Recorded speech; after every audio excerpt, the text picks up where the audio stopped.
Vorschaubilder auf YouTube, die sogenannten Thumbnails, waren sehr, sehr lange Zeit auf 2 Megabyte begrenzt. Das heißt, oftmals musste man herunterskalieren von 1080p auf 720p oder von noch höheren Auflösungen entsprechend runter. Vor einiger Zeit wurde dann für die YouTube Podcasts die 10 Megabyte Datengrenze eingeführt für Thumbnails beziehungsweise für die Vorschaubilder, und das soll jetzt auch in 2025 Q1 für Videos und Livestreams passieren. Das ist natürlich sehr, sehr gut. Ich finde, es ist auf jeden Fall zeitgemäß, das Limit anzuheben, und ich bin gespannt, wie sich das Ganze entwickeln wird.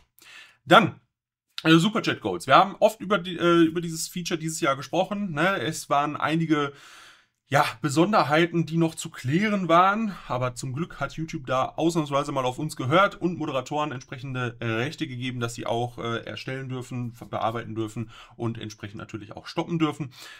Finaler Launch Date zum aktuellen Standpunkt soll der 16. Dezember sein, und da das sehr, sehr nah am tatsächlichen Codebreak, also an der Wintersperre sozusagen ist, wenn die ganzen Engineers in Richtung Winterferien gehen, dann denke ich mal, dass das auch der Termin sein wird, an den sich hier gehalten wird. Wenn das tatsächlich der Fall ist, werden wir zum Weihnachts-Livestream hier auf diesem Kanal bereits ein entsprechendes Superchat-Goal haben. Wir werden es einfach mal ausprobieren, mal gucken, was dabei rumkommt, ne?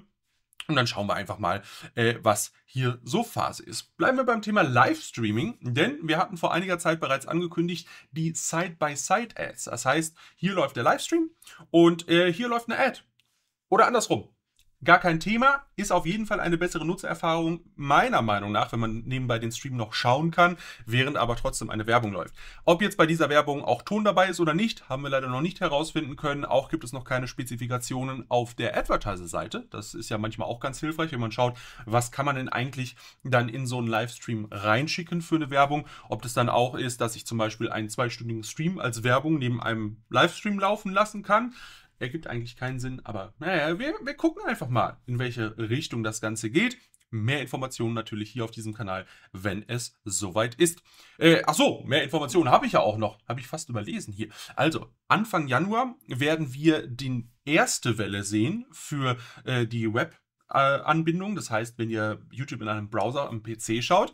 Und für die sogenannten Living Room Surfaces. Living Room Surfaces heißt YouTube TV, beziehungsweise die TV-App entsprechend. Und natürlich auch YouTube auf Konsolen werden bereits diese Side-by-Side-Livestream-Ads haben. Gut, in der zweiten Welle wahrscheinlich Ende Q1 auch wieder. Also zum Ende des ersten Quartals 2025 werden wir dann die Side-by-Side-Ads auch auf iOS und Android sehen. Gut.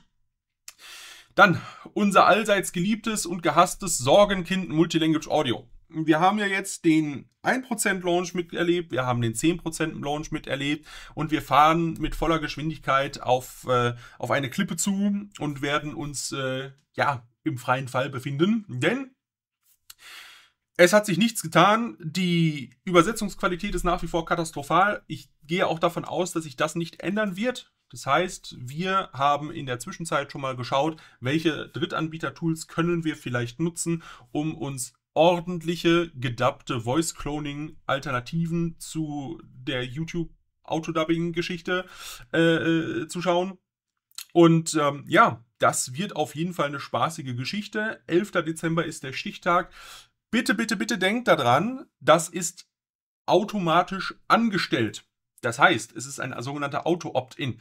Wenn ihr das nicht ausstellt, kann es passieren, dass eure Zuschauenden auf einmal euch in Englisch hören und das, also in einem schlechten KI-übersetzten Englisch, und das ist vielleicht nicht eure Intention. Deswegen achtet bitte darauf, beim Hochladen das entsprechend auszustellen, wenn ihr das nicht möchtet. Und wie gesagt, wir werden dann nochmal separat entsprechende Tools vorstellen, die man nutzen kann, auch was den Preispunkt angeht. Und ich bin mir auch sicher, dass wir von der KW Media entsprechend was anbieten werden, damit es vielleicht auch ein bisschen günstiger geht, falls ihr nicht gerade irgendwie 80 Videos pro Monat rausballert. Ne? Dazu aber später mehr. Gut, in dem Sinne danke ich auf jeden Fall ganz recht herzlich fürs Dabeisein, fürs Zuschauen. Ich hoffe natürlich, ihr konntet was mitnehmen aus dem Patch Rundown und würde sagen, wir sehen uns nächste Woche zu weiteren YouTube-Updates, bevor es dann wahrscheinlich schon in die Winterpause geht, auch für uns, weil wenn YouTube keine Updates hat, dann machen wir auch keine Update-Videos. Ne? Dann machen wir vielleicht mal ein entspanntes Tutorial noch zwischendurch. Wir gucken einfach mal, was so geht. In dem Sinne, bis nächste Woche. Ciao.